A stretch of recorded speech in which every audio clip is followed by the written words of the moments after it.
Good morning, everyone, and welcome to the IRCC webinar on study permit processing. As you all know, the study permit processing for IRCC has been constantly undergoing changes since the COVID-19 pandemic, and we are trying to do regular webinars so that we can keep you updated with all the information. So in our webinar today, we will have a presentation followed by a series of questions and answers, which will mostly be a lot of generic questions that we have been receiving from prospective students, and also questions that we will be receiving from you today. So please continue sending us your questions in the Q&A part of your panel and not the chat part. And remember that we will only be answering generic questions and not case-specific questions.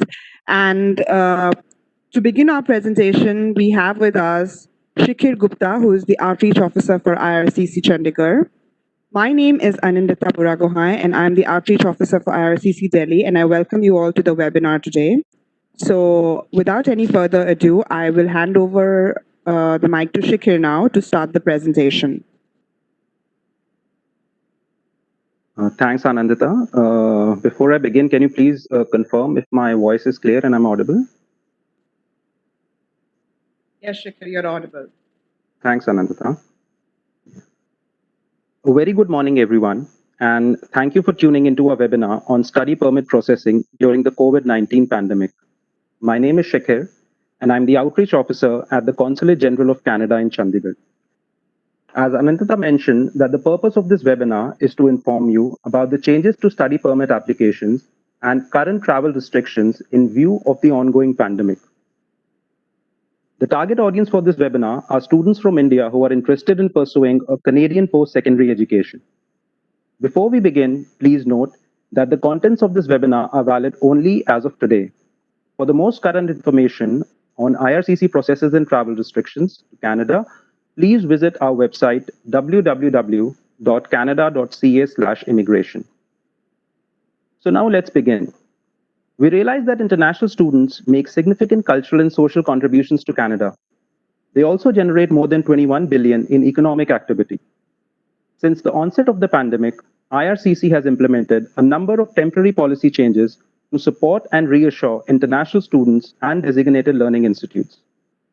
The fall 2020 semester has by far the largest international student intake throughout the academic year, and this is fast approaching. The most recently implemented measures were introduced on July 14 and are aimed at this upcoming cohort. The changes will continue Canada's reputation as a premier destination for international students, and they will demonstrate the importance for the international student program and contributions international students make to Canada. We strongly encourage students to still consider studying at Canadian institutions, even if many DLIs have moved their fall 2020 semester to an online format.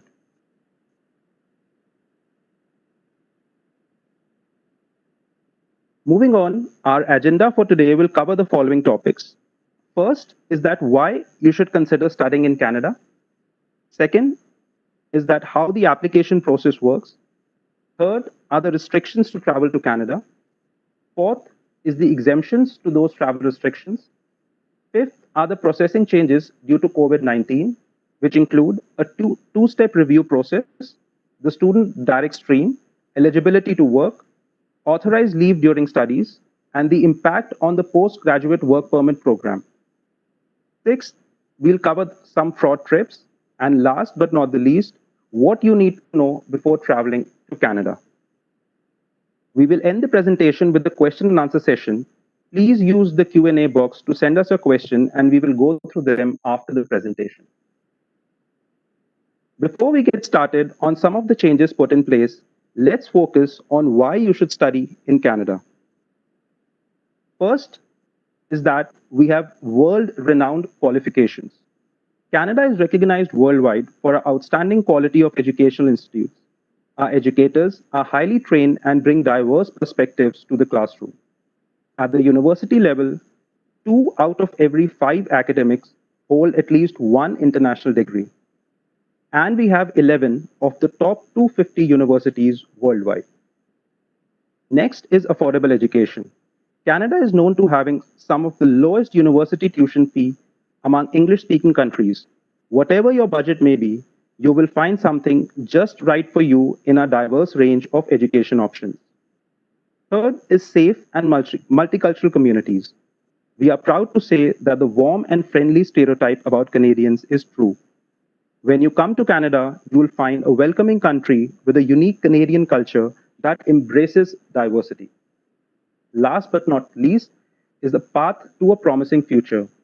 Canadian college and university students graduate with a very strong earning potential. In this slide, we will cover some of the restrictions on travel to Canada. To protect Canadians from the outbreak of COVID 19, the Government of Canada implemented travel restrictions that limit travel to Canada. Until further notice, most foreign nationals cannot travel to Canada, even if they have a valid visitor visa or an electronic travel authorization. These restrictions stop non essential or non discretionary travel to Canada. In this slide, let's look at the travel restriction exemptions for students in more detail. Not all students will be able to travel to Canada under the current travel restrictions. To be exempt, you must be in possession of either a study permit visa issued on or before March 18, 2020, or a port of entry letter of introduction which indicates your study permit was approved on or before March 18, 2020. Equally as important, you must also be able to demonstrate that it is essential for you to travel to Canada. For example, you have in person classes or you are already in the middle of your program of study and need to return to it. You can demonstrate this by providing a recently dated letter from your designated learning institute that explains why you physically need to be in Canada for the fall semester. These documents must be provided to the airline at the time of boarding and to CBSA once you reach a port of entry in Canada. Failure to do this may result in denied boarding for your flight or being forced to return from Canada at your own expense. As I mentioned in the previous slide, we will not provide any travel authorization letters for students. All you need to travel is your visa or point or port of entry introduction letter and evidence of your essential need to travel. This is very important to note that you should not travel to Canada until at most 3 weeks before the start date of your class, for which your physical presence in Canada is required. For those who have already been issued visas for a previous semester but were not able to travel to Canada to attend, please send us a copy of your new letter of acceptance and advise us of your new start date. You can send these documents to us via the web form. Now let's look at what processing changes have been introduced as a result of the pandemic. Visa application centers, also known as VACs, are currently closed. This means we are unable to accept any paper application submissions. As such, only online submissions are being accepted. On the IRCC website, we normally publish processing times for each of our missions for all our lines of business. Please note that these processing times are no longer accurate, as there are processing delays due to reduced staff at the mission. That being said, IRCC is working very hard to process all visa applications in time for the fall 2020 semester. To do this, we need your help by submitting your application as early as possible and submitting all of the required documents as soon as possible. We are aware of many service disruptions that are causing delays in submitting a complete application. For example, we know that VACs remain closed. This means there is no mechanism to submit biometrics at this time. We also know that panel physicians are operating at limited capacity. This means that it may take longer for you to obtain an appointment to complete your immigration medical exam. We also know that some businesses and schools remain closed or are operating at limited capacity. This means that it may take longer for you to obtain the supporting documents you need for your application. All of that being said, we will not refuse any applications for non-compliance or failure to submit the requested documents at this time. This means you do not have to worry about the deadlines specified in the request letters sent to you. However, note that we will not be able to complete the processing of your application until all required and requested documents have been received. So it is in your favor to submit these documents to us as soon as possible. The exception to this are the three following documents you must provide upfront or your application may be refused. First is the application forms. If you do not have an application, you do not have an application unless you complete the IRCC forms required. Second is the fee. This includes both the study permit processing fee and the biometrics fee. Third is the letter of acceptance, also known as the LOA, from a designated learning institute in Canada. This is mandatory for you to submit with your application. Please note that we cannot physically issue any visas until the WACs reopen because we have no mechanism for two-way transmission of passports between you, the client, and us, the visa office. We are, however, attempting to return passports for any existing paper files at the mission, as we realize this is an important identity document for you. Any documents mailed directly to the mission will be returned to the sender. So please do not attempt to send your passports directly to us. Please wait for the WACs to reopen. So as I previously indicated that only those with visas issued on or before March 18 may travel to Canada under the current travel restrictions. The recently introduced measures address applications which have not yet received approvals as of March 18. Here are those measures. First, if a program of study will qualify you for a postgraduate work permit, also known as PGWP, and part of your course, that is fall 2020 semester, has been moved to an online format because of the pandemic, the time spent on the online portion while outside of Canada will still count towards your time on PGWP. However, the online portion must be 50% or less of the entire program of study. This means you will need to complete at minimum half of the program in Canada for all that time to count towards your PGWP. Second is that online study permit applications will be prioritized. A two-stage approval process will provide some breathing room for students who are not yet able to provide biometrics or medicals. The first stage is the approval in principle, also known as AIP. This is essentially the eligibility assessment of your application. If you receive an AIP approval, your online course time will count towards time for your PGWP. This means you do not have to wait for a visa to be issued. Stage 2 refers to the admissibility and final decisions on your application. In cases of approval, this results in visa issuance. Please also note that AIP approval is not a guarantee of a visa. Stage 2 includes admissibility decisions. For example, you may be refused a visa despite having an AIP because you failed your medical exam.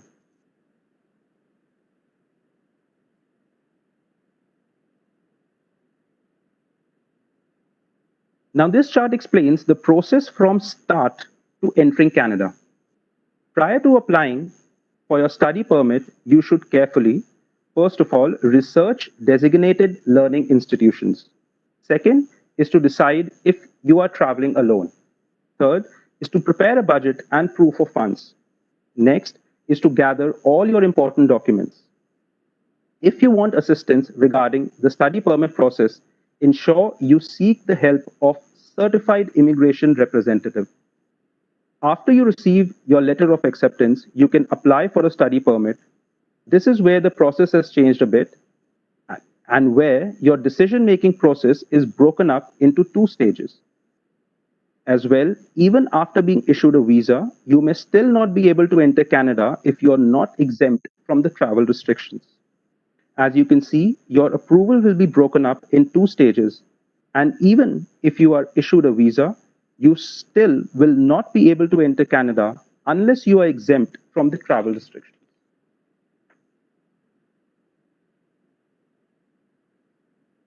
So the AIP applies to applications which have not yet received a final decision as of March 18. It refers to eligibility assessment of your application. Essentially, it means that even though you are still missing medicals or biometrics, you may still be able to receive an AIP on your application. The criteria for this assessment has not changed, neither the requirements nor how an officer makes that assessment. Here are the criteria. First is that you are a genuine student. This This means that you have demonstrated the academic and language capability through the submission of your previous academic scripts and IELTS and TOEFL scores, and that you are able and qualified to complete a program of study in Canada. Number two is that you have been accepted by a DLI in Canada. This means you have submitted a valid letter of acceptance from a designated learning institute in Canada. Number three is that you have sufficient funds to pay for your studies, living expenses, and transportation without working.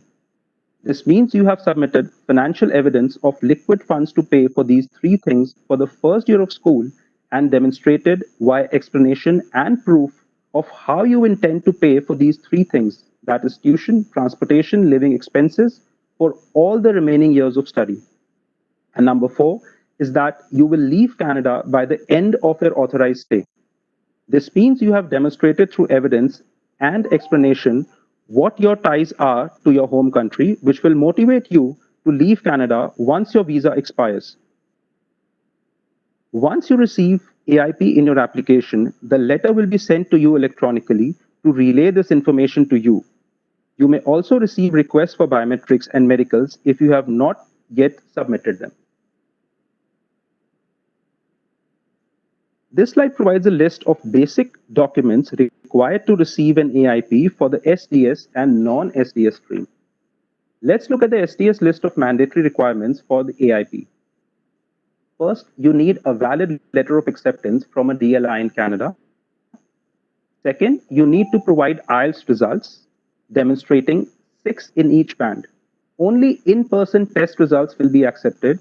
We are not accepting online test results. You need to show a receipt or documentation from the DLI that tuition has been paid for the first year. If you also have scholarships or grants, you should provide documentation to demonstrate this as a part of this requirement. Fourth is that you need to provide a receipt of a GIC of 10,000 Canadian dollars. Fifth is that you have to submit your most recent secondary or post-secondary school transcripts. And for Quebec-bound students, you need a CAQ. For the non-SDS stream, these are the mandatory documents for AIP. First is to submit a valid LOA from a designated learning institute in Canada. Second is to provide IELTS or TOEFL test results. No online English test results will be accepted. Third is to show documentation that demonstrates you have liquid funds and enough money to pay for tuition, living expenses, and transportation for the first year of school, plus an explanation and evidence of how you intend to pay for all of the remaining subsequent years of school without relying on working in Canada. Fourth is that you need to submit your most recent secondary or post-secondary school transcripts. Fifth, last but not the least, you need a CAQ for Quebec-bound students. Additionally, we would recommend you to submit a letter explaining why you chose your program of study. Admissibility assessments are made after AIP and before visa issuance. They include assessments such as medical, criminality, and biometrics, among other things. This means that you must, number one, provide biometrics. Number two, complete your immigration medical exam. Number three, answer all questions truthfully and completely. This includes declaring all previous visa refusals for all countries, providing all of your background history for the last 10 years, and being truthful about any previous arrests and criminal history. Lastly, you must always make it a point to submit authentic documents only.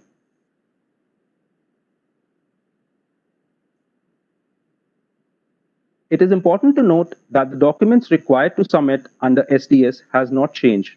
We realize that due to service disruptions, you may not be able to submit all of the required documents to qualify under the stream.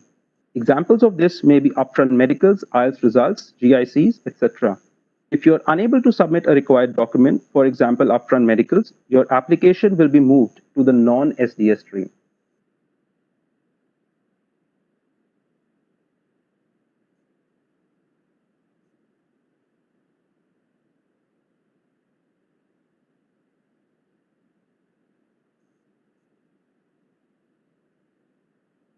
Many of you will have questions about working in Canada and how the changes may affect your opportunity to be employed. So why is postgraduate work permit or PGWP important for many students? Work experience provides a better opportunity to gain the language skills and work experience required to apply for permanent resident status in Canada. As well, Canada has some of the highest salary for workers, and if you decide to return to your home or work in another country, people who gain Canadian work experience are often able to demonstrate that they have skills and knowledge and critical thinking required to do the job. It is worth noting that to obtain a 3-year postgraduate work permit, the applicant must have completed a minimum of 2 years of post-secondary studies. You can complete more than one program and combine their length to determine your PGWP length, but in that situation, each program has to be PGWP eligible, including being at least 8 months in length.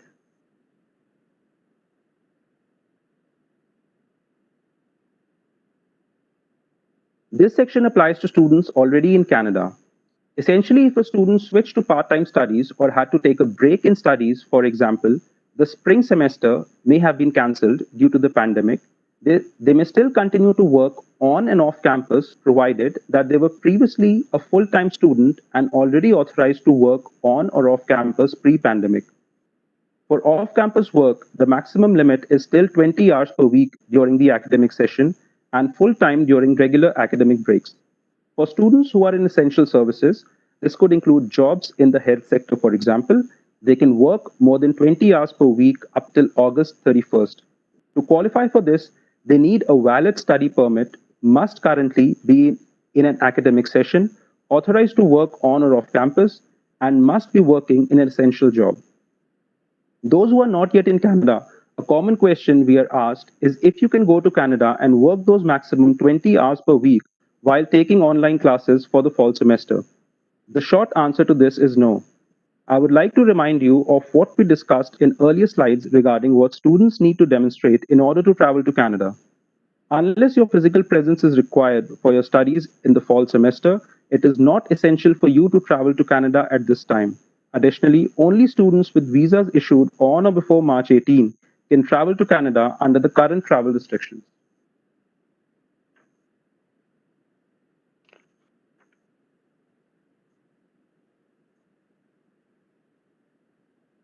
This slide refers to online courses and the postgraduate work permit.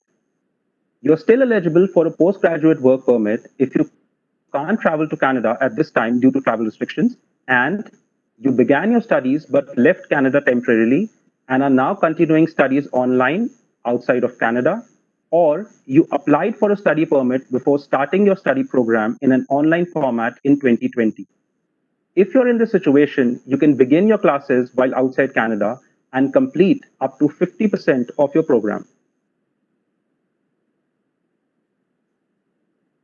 If you decide to study and work in Canada, you may then decide to make Canada your permanent home. How the system works is you enter your profile and this will show you how many comprehensive ranking system points you have based on your education, work experience, language ability, and some other factors. On a regular basis, IRCC invites the candidates with the most points in the express entry pool to apply for permanent residence through one of these programs. If you are invited to apply for permanent residence, your invitation will tell you which program you need to apply through. There are other options to apply to immigrate permanently as a worker outside of express entry system, including the rest of the provincial nominee programs and the Atlantic Immigration Pilot.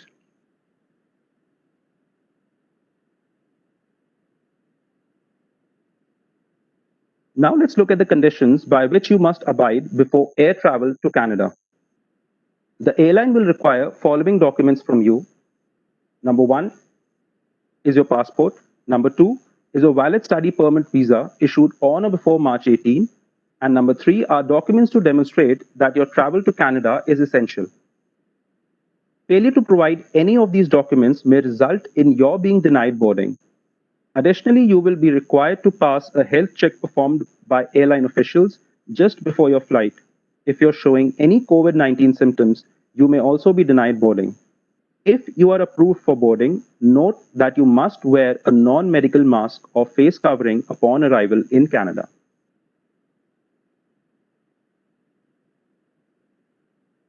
All travelers must undergo a health check upon arrival in Canada.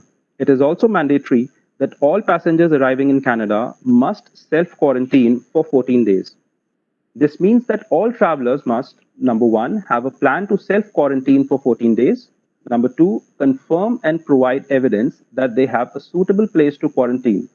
This means providing an address and explaining how they intend to self quarantine if other people live at the same location. Lastly, explain how you intend to respect the quarantine plan. For example, explain how you intend to receive essential items such as food. Please do not travel to Canada unless you have a viable quarantine plan.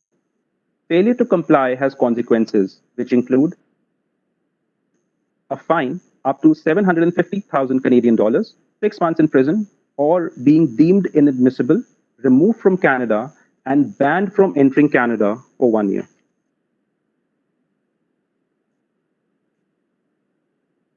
In this section, we want to inform you of various fraud activities and misinformation related to immigration applications. You may scan the QR code on the screen as I speak. Number one is to protect yourself and never share your personal information with unauthorized agents. If something sounds too good to be true, in all probability it is.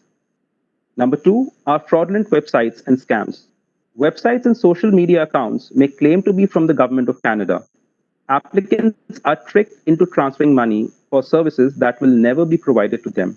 Our official website is www.canada.ca/immigration. Third are email scams. Please be informed that IRCC will never send you an email from a private address like Hotmail or Gmail. IRCC addresses always end in .gc.ca or canada.ca.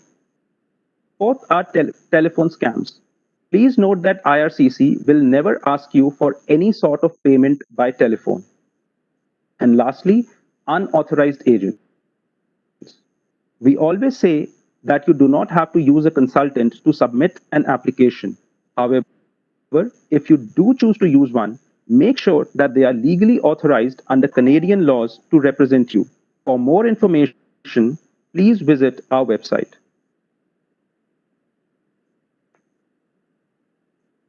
For more information, here are the many ways to connect with us and to find out more. We have the IRCC website, that is www.cic.gc.ca. The High Commission website, as mentioned, is www.india.gc.ca. And you can also follow us on our social media handles on Facebook and Twitter by the name of Canada in India, and our YouTube channel for important videos for various frauds and other tips. We will now move to the question and answer session, where we will answer your questions which you've typed in the Q&A box. Anandita, can I please request you to take over the Q&A session? Thank you, Shakir. And hope the information that you provided was helpful for all our participants. So we now move on to the question and answer session. We will actually try and demarcate this session into two parts. We're trying to look at those queries which are very generic and which will probably address questions being asked by a lot of people. So at the moment, while I'm speaking, the number of questions are 496 already. You might understand that we will not be able to answer each and every one of your questions. Also, because a lot of the questions that we are receiving are very similar. So, what we're trying to do is we will try and club most of the questions which are similar and answer them in the most generic way possible, so that it is not only helpful for the person who has asked the question, but also for the other people who might have a similar kind of query. So, first of all, I'll be talking about the essential travel part of the uh, restriction, which seems to have confused a lot of people, or quite a lot of people are still unclear about what it is. So, the question is, how do I demonstrate that my travel to Canada is essential? and especially when I have never lived in Canada. So this is especially asked a lot by people who are going to Canada for the first time to start their courses or were planning to go to Canada for the first time. So what we would suggest is that you consult your designated learning institute to determine if your entry into Canada is essential. And if your entry into Canada is essential, the institute should provide you with a letter clearly outlining why you must be in Canada. Neither IRCC nor the High Commission provides travel authorization letters for students. So please remember this. This was also something which Shikhar mentioned in his presentation. The next question is, I'm a student in Canada who traveled to India in March. I was not able to get a return flight after the lockdown took place. Can I travel to Canada now? The answer is yes. An essential reason to travel to Canada is if you were previously living in Canada and are returning home. So this will be specifically helpful for returning students. The next question is, my Wi-Fi is not reliable from outside Canada. So can I enter Canada to study? We understand that every student situation is unique and everyone resides in different areas where the internet connectivity could vary. It is important for you to consult with your designated learning institute regarding options for studying online. If your internet bandwidth is not suitable, you should look at different options for studying online. Sorry, if your bandwidth is not suitable, you should look at different options such as upgrading your Wi-Fi connection. Unless your DLI advises you that in-person attendance is essential, you cannot enter Canada at this time. The next question is, what if my DLI does not provide online courses and requires me to be in Canada, but I received my approval only after March 18th, 2020? In this case, you will not be able to travel to Canada under the current travel restrictions, even if your DLI requires you to be in Canada. And in this case, what we would advise is that you should consider deferring your course or deferring your studies. The next question is, can I still go to Canada and work 20 hours a week off campus if my classes are online? The very short answer to this is no. If your classes are online, you would not have an essential reason to travel to Canada. The next question is, I was not allowed to board the aircraft leaving for Canada even though I have a valid study permit issued before March 18th. What should I do? The final determination to allow a traveler to board an aircraft is made by the airline, often in consultation with the Canada Border Services Agency. It is your responsibility as a traveler to have documentation that clearly shows that your travel to Canada is essential. Now I'll be addressing a few questions about the two-stage processing policy, which is currently in place temporarily. So the first question is, what documents should I submit before September 15th, 2020 to be eligible for the two-stage processing? So there are three mandatory documents you must submit. The completed IRCC application form, proof that your fees has been paid for your application and also for your biometrics, a letter of acceptance from your designated learning institute in Canada. In addition to this, you should also submit as many of the required supporting documents as possible at the same time as your application submission to avoid delays in processing. The next question is the two-stage processing available for winter 2021 intake or winter 2021 start dates? No.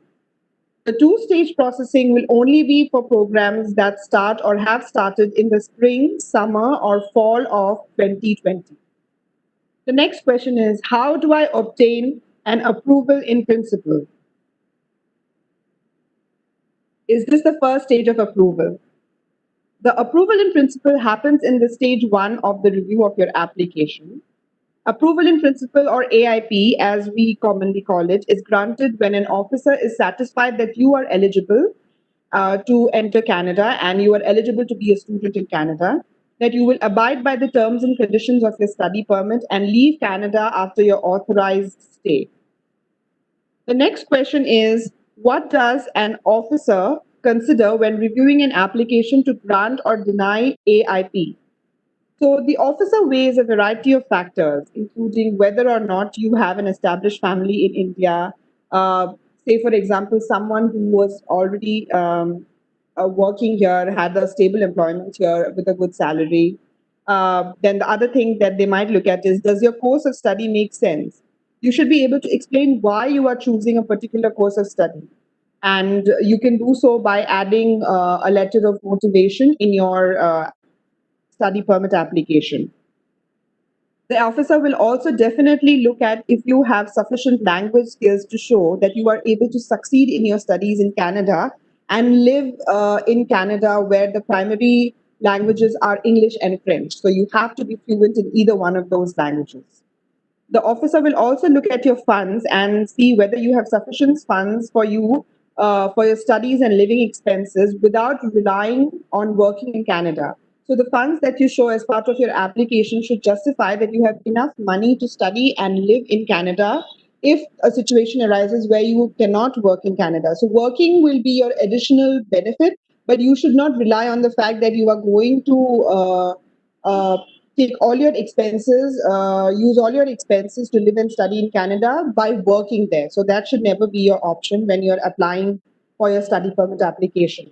And then the officer will also definitely look at the valid letter of acceptance from your designated learning institute. This is, of course, one of the most mandatory documents that you need to submit in your study permit application. So now, what documents must I submit to receive AIP? That is the next question. So if you are trying to apply under the student direct stream, then the documents that you need to submit are the letter of acceptance from your TLI, your IELTS test score, where you have scored a minimum of 6 band in each of the 4 modules, your entire tuition fee paid for the first year, a guaranteed investment certificate for 10,000 Canadian dollars, your most recent secondary or post-secondary school transcripts, and if you are a Quebec-bound student, then you will definitely need to add your CAQ. What about the people who are not applying through the student direct stream? What documents do they submit when they are planning to receive an AIP? Documents that they need to submit are letter of acceptance from their DLI, their IELTS, TOEFL, or PTE test results, evidence of financial ability to pay for their tuition, their transportation, and other living expenses in Canada, their most recent secondary or post secondary school transcripts, and again, for Quebec bound students, their CAQ. The next question is, if I'm missing a document like medicals, which is something which is very mandatory for SDS applications, can I still qualify for SDS? The answer is no. If you are not able to submit all the documents under SDS, the officer will assess your application as a regular non-SDS application. The next question is, what do I do if I cannot submit a document within the requested time frame? So, given the current situation, IRCC will not refuse any applications for non-compliance or failure to submit a requested document in the current times. Please submit the documents, however, as soon as you are able to, even if the deadline for the submission has elapsed. That is okay, but you need to submit it as soon as you are able to. So, for example, currently, when you apply online, you might receive a biometric submission letter where you have a deadline for the submission of your biometrics. But because VACs are closed in India, you might not be able to submit the biometrics right now. IRCC is aware of that. So, what we would request you to do is the moment VACs open in India, you go ahead, submit your biometrics, and then send us your biometric information. However, in this case, you have to know that we will not be able to complete the processing of your application until all the required and requested documents have been received at our end. So, this is something that you must remember. The next question is, how will I know if AIP is granted? So, how will you know this? A letter confirming your stage 1 approval or AIP will be sent to your online account. The letter may request you to complete the rest of your requirements, like your biometrics and your medicals, if you have not already completed them. And only after that, you will be issued a study permit. The next question is, if I'm granted AIP, can I assume that once I complete my biometrics and medicals, I will get a student visa? The answer is no. Granting of an AIP is not the same as being granted a visa. The officer will need to establish that you meet admissibility requirements. Note that a second stage refusal is uncommon, provided that you are truthful in your application. that you have not provided any fraudulent documents, and that you comply with any additional requests immediately. So yes, a second stage refusal is not very common, but just getting an AIP does not guarantee you a visa. So please be very clear of this demarcation.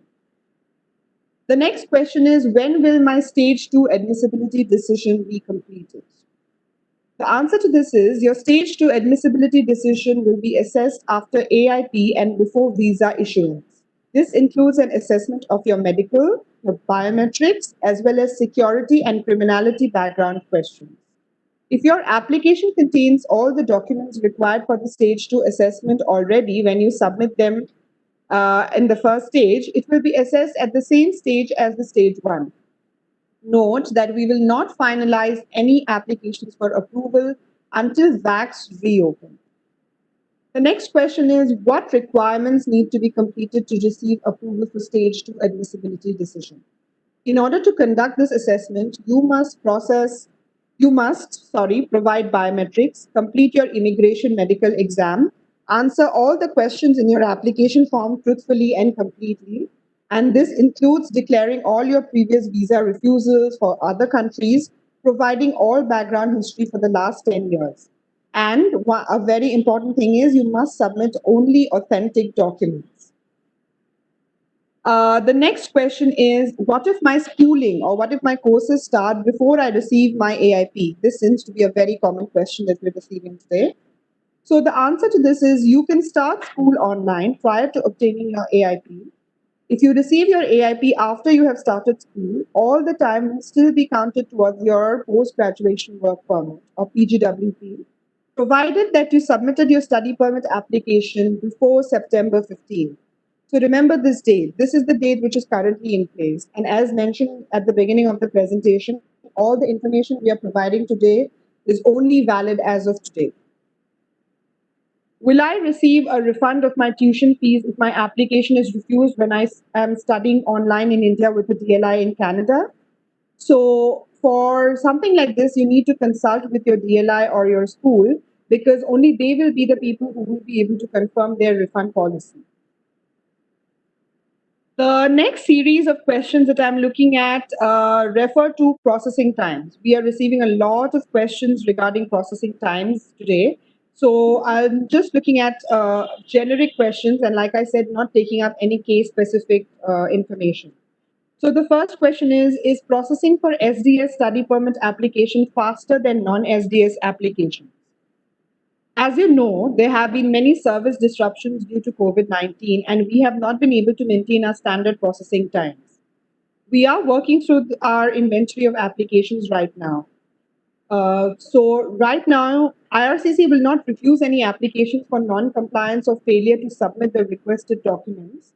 However, if you are not able to submit requested documents in a timely manner, we will not be able to complete the processing of your application until all required and requested documents have been received. The next question is, when can I expect a decision on my application? So again, because of service disruptions, we have our processing times have been severely affected, but we are working very hard towards a normal service standard. Applications who merit a refusal are being finalized at this time. So please check your online account or email in case you have already applied and you have received a refusal letter. For those applications who receive a visa approval, they will not be finalized until visa application centers can reopen.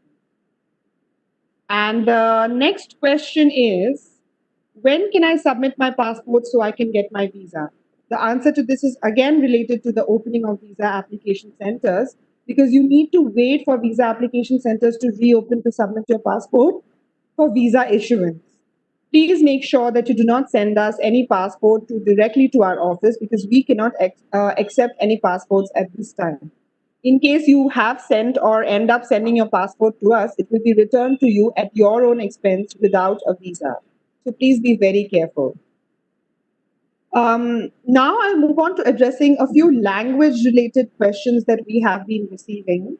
So the first question is, can I submit a language proficiency test result that I completed online? Say, for example, Duolingo or IELTS Indicator are few tests which are now being introduced since the pandemic. So what if someone wants to submit a test result for one of those online tests? And the question also asked, if my school has accepted my results for my admission, is this sufficient? So your school might have accepted these results as part of your admission, but IRCC will not accept results for any online language tests. There are no changes to the language proficiency assessment on score requirement. The recommended tests are still IELTS and TEF and TCF for French. Test scores from Duolingo or any other online language test will not be accepted for any immigration application purposes, including for study permits. The next question is, what if my IELTS score is expired or about to expire? In a situation like this, we will accept the IELTS results as long as they were valid on the day when you submitted your application. So say, for example, you submitted your application sometime in March, but by now your IELTS results might have expired and you have still not received a response on your application. You do not need to worry because we will be looking at the validity of the IELTS test on the date when you submitted your application. So if you had submitted it in March and it was valid in March, it will be accepted and we will look at it like that. The next question is, does IRCC accept PTE language scores as proof of language ability for a study permit application? It is recommended that you submit language scores indicated on the IRCC website. So you can go there and have a look. However, if you have completed a PTE language test, you may submit your scores to us using the PTE portal. So there is a PTE portal and scores should be submitted through that as much as possible. And when you submit your scores, do not include your username and password in your study permit application. Now, looking at questions which are about deferring your studies. So we've also received a lot of questions regarding deferrals. So what is the first question? The first question is, my application is still pending. What happens if I defer my studies to a later semester? The answer to this, and the short answer to this, is that if you choose to defer your studies, ensure that you have submitted a new letter of acceptance using our web form. And you should do this as soon as possible so we can update it in your study permit application file. The next question is, I received an approval of my study permit but deferred my studies after that. How do I extend my visa? In a situation like this, you will need to apply for a new study permit with updated information.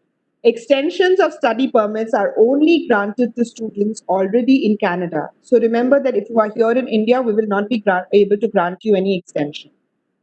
The next question is, can I defer my studies after I receive an AIP? And the answer to this is yes. However, you must submit your new letter of acceptance from your DLI as soon as possible.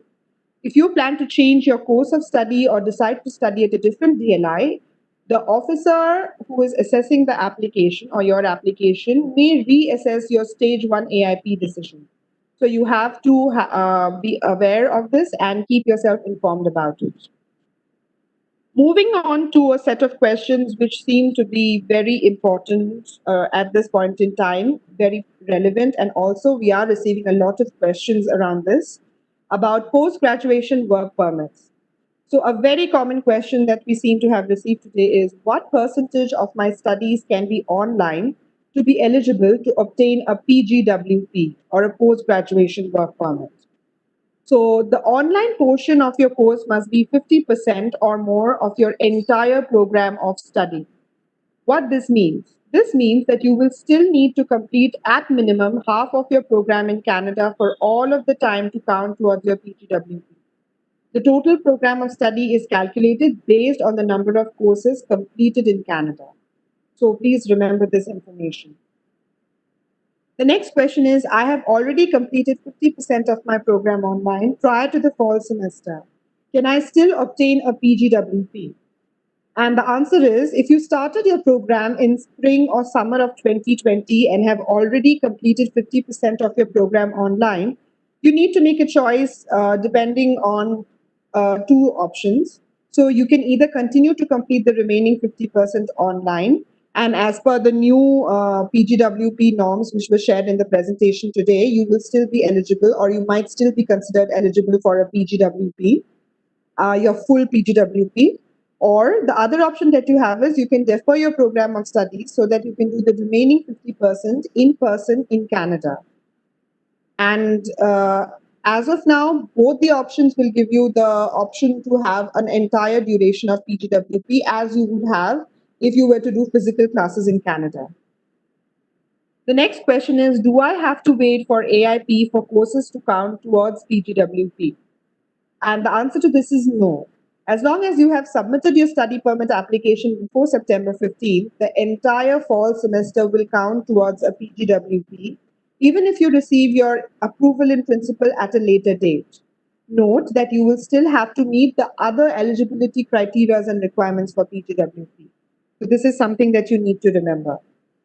And the final question that I'll address regarding PGWPs is, can I switch from full-time to part-time studies, and will this affect the duration of my PGWP? So for the fall of 2020 semester, you must be enrolled for a full-time study program for that to count towards the PGWP. However, for winter, spring, and summer of 2020, the semester starting in winter, spring, and summer, the duration of your PGWP will not be affected if you became a part-time student because your DLI cancelled or delayed classes due to the COVID-19 public health measures. So with that, I will now stop because I think we seem to have answered a lot of the generic questions that we have been receiving on the Q&A chat box. As I can see, we have received about 1,500 questions right now. So I would now like to hand it over to Ms. Jackie McLean. Jackie is the manager of our client service and exceptional case unit. And Jackie will also address a few more questions that we have received today, but she will try and look at more of the specific questions, which might be also helpful for other people. So, Jackie, I would like to hand it over to you, and maybe Shakir is the person who will be asking you the questions. Thank you, Anandita, and thank you to all who are attending the session today. I think that one thing that I would like to stress before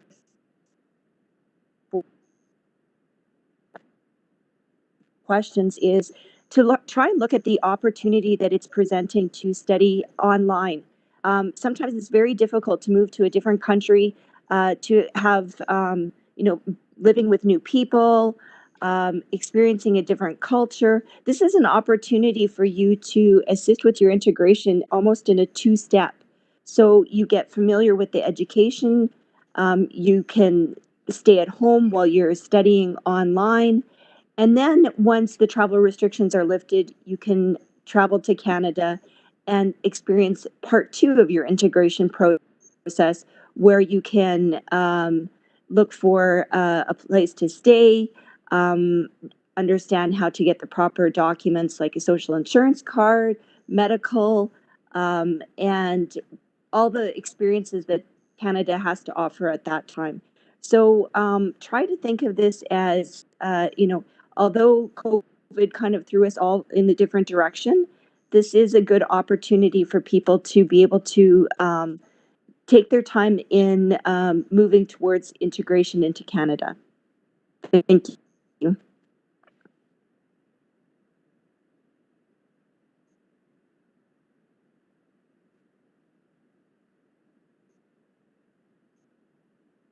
Hi, Jackie. Can you hear me?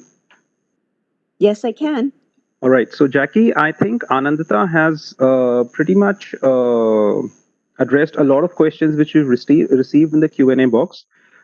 Just some of the questions which I think may need answers from you. So I will just begin with the first question. It says that I am an Indian. I have applied for study through Indian agent and got the approval. Currently, I am in Kuwait. Can I apply for SDS category study visa from Kuwait? I'm sorry. Perhaps I don't understand the question. The question. Apply for it. COVID? He wants to apply for SDS category study visa from Kuwait, but he's an Indian. I'm sorry. From COVID? I don't. I'm having difficulty. He wants to apply from the country Kuwait. Oh, Kuwait. Yeah. I'm so sorry. I didn't understand. So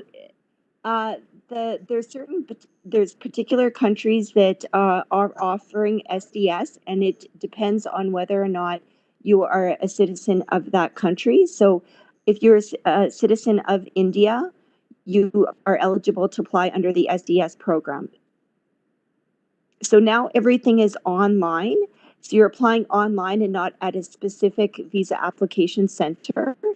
So feel free to submit your application and meet the SDS requirements.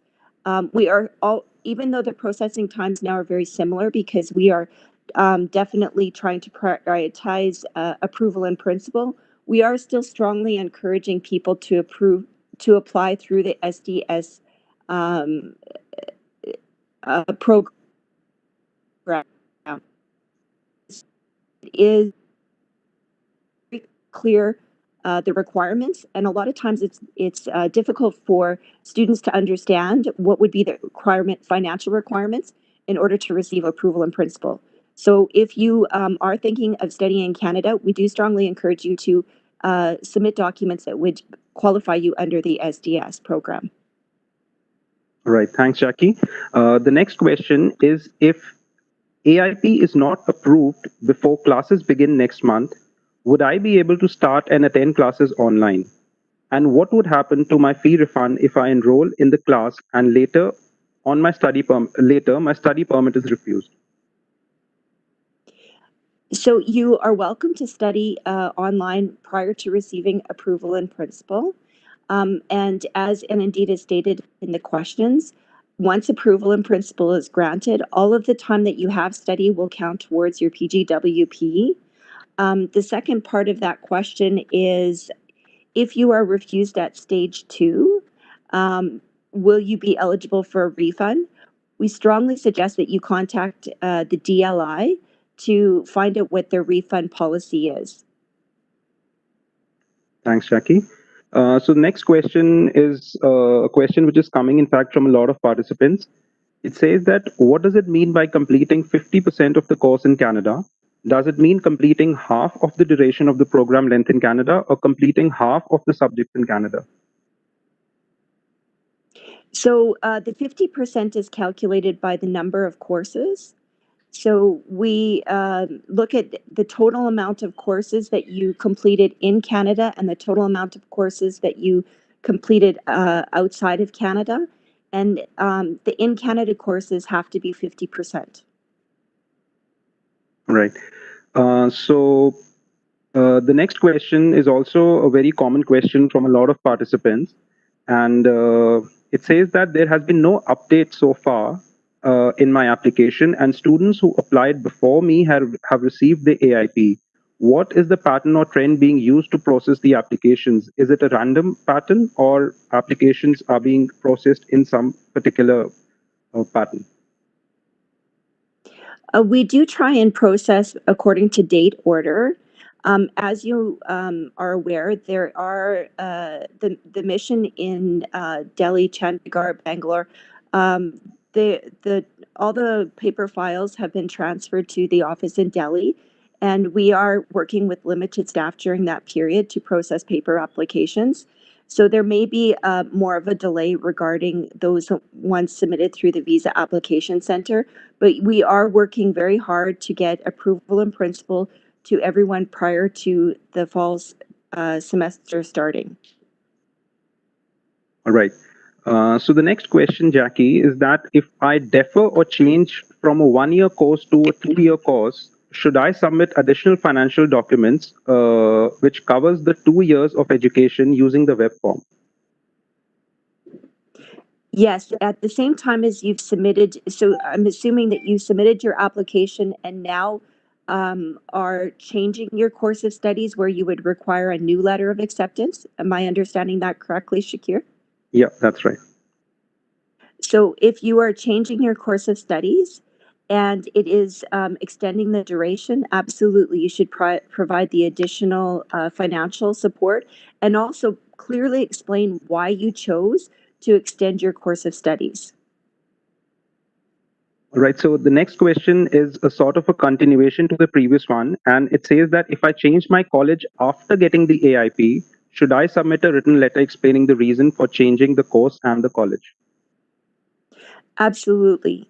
So when the officer makes the eligibility decision, the officer will look at, does the course of studies make sense given your background, your language ability, and what you've indicated as far as why you chose that course of studies.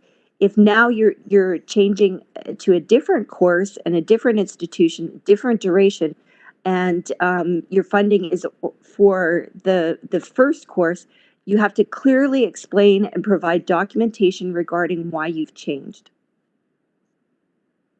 All right, thanks, Jackie. So the next question is that if a student worked outside for India for more than 6 months, does he or she have to submit a PCC to IRCC of that country as well as the Indian PCC? So if you have lived outside of a country or lived in a country for longer 6 months, and it is a country where you can obtain a police certificate, then you will be required to obtain that with your application. So you can go online and find out what countries those are available.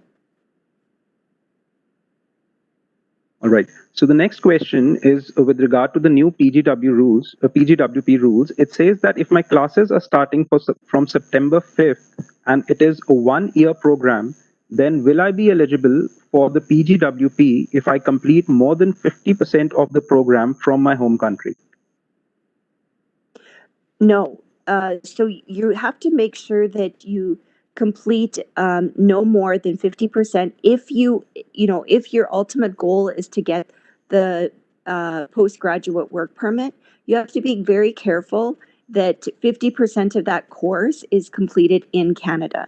So that is something that students are going to have to consider. Right. So the next question is that can IRCC refuse study permit in the second stage on the basis of documents which are already present in the file? So the second stage of approval is based on your admissibility. So what the officer will be looking at is your medical result, your biometric result. And yes, if the officer discovers at stage 2 that you have submitted not authentic documents, or they found out that your information you provided was not truthful, the officer can refuse at stage 2. Thanks, Jackie. The next question is that I have enrolled for 8 months PG diploma course, which is beginning in fall 2020. If I begin my online course in fall 2020, or in any case, border restrictions do not lift in January 2021 due to COVID-19, then do I defer my second semester? If I do so, would it impact my PGWP? If you're deferring your studies, I'm assuming that you might be doing that in order to make sure that you obtain a 50% mark of completing your studies in Canada. And so in that case, it would not affect your PGWP. All right. So the next question is a little unusual. It says that which factors can lead to a failure in the medical exam? Can high blood pressure condition lead to a failure in the medical immigration exam? So failure in a medical exam is kind of two-pronged. So the first failure would be if you have a communicable disease, such as something contagious like the Ebola virus. So we very, very, very rarely ever see that. So the second is if you are going to be excessive demand on the healthcare or social healthcare system in Canada. So those would be things such as active tuberculosis. So things that can be managed and are not excessive demand on the social or healthcare system in Canada, you will not be found medically inadmissible. All right. So the next question, Jackie, is that the High Commission posted that they are reviewing options to reopen VAX in September. Is it some kind of an assurance that VAX will surely open in September, or we will see the High Commission posting the same in September for October? So the VACs will remain closed for the remainder of August, and at the earliest, VACs will open in September. So the review is to take place in September, and at that time, that is the earliest that the VACs will reopen. But we can't predetermine what the decision will be at that time because they're closely monitoring the situation in all parts of the world where the VACs are currently closed to see whether or not it would be safe to reopen. And if it's safe to reopen, they might look at, is it safe to reopen for passport submission, for biometrics, but perhaps not submitting paper applications. So they'll not only look at, can we reopen the VACs, but they'll also look at what capacity they can reopen the VACs. Thanks, Jackie. So we have a very interesting question, and also since it's a new document, I thought it may be relevant. Is that how do I know that my approval in principle mail and letter is not a fraudulent letter? So like most applicants now have applied online. And so the approval in principle letter that you will receive will be through your MyCIC account. So it's very important that if you did apply through an authorized representative, that you have access to your online account because that's where you will receive your approval in principle letter. Even those applicants that submitted an application through the Visa Application Center will receive a lot of their correspondence through their email address. So it's very important that on your application you included the correct email address that will go directly to you. Thanks, Jackie. So the next question is that you had mentioned that we need to submit English proficiency scores even for non-SDS visas. However, IRCC has tweeted that it is needed only for the SDS stream. What do I have to submit? Do I have to submit the English proficiency for non-SDS or not? So the reason why that tweet happened is because it was on the citizenship and immigration site where that is for everyone across the world. And so in some countries, it might not necessarily be a requirement, such as where the mode of study and the main language in that country is English or French. However, in India, it is strongly recommended that you submit your language scores because that will enable the officer to review to make sure that it is reasonable that you go to study in Canada and that you would be successful. So without providing those scores, that the officer is not able to make that assessment. If you have studied in the U.S., Australia, countries where the mode of language is English or French, in those circumstances, not necessarily would you need to submit your language scores. Thanks, Jackie. So I think I have one more question for you. It says that I received an online part-time job offer from university to work for 15 to 20 hours per week virtually from India. Can you please confirm if this would or would not impact my PGWP length? So PGWP is different than when you're talking about working on or off campus, even though, yes, in fact, you're in India. So I don't see how the two connect. Maybe I'm misunderstanding the question, but if you're offered to work for a professor while you're outside of Canada, that would be almost like you would be working while you were studying. So that's separate and apart from the postgraduate work permit process. Thanks, Jackie. I think we have, as I'm scanning through the questions, Anandita and you have covered almost all the different kinds of questions we've received in the Q&A box. So would you like to close the webinar for today?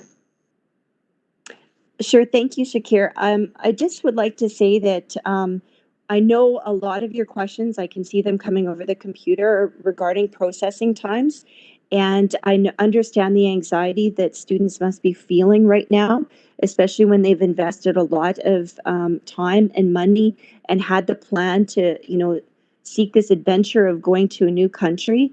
And yes, it is very stressful, and we're aware of that. And that's why we are working very, very hard to get your decisions as soon as possible. And that is why we're also doing these webinars to try and answer as many questions as possible. So we're all working in a little bit of a different world with the COVID pandemic. So please be patient and do consider continuing to study in Canada, because I believe that in the end, it will be beneficial for you to take the opportunity, regardless if you can enter Canada right now or in the near future. So thank you for considering studying in Canada, and we will continue to provide you with information through our websites and through our Facebook and social media posts.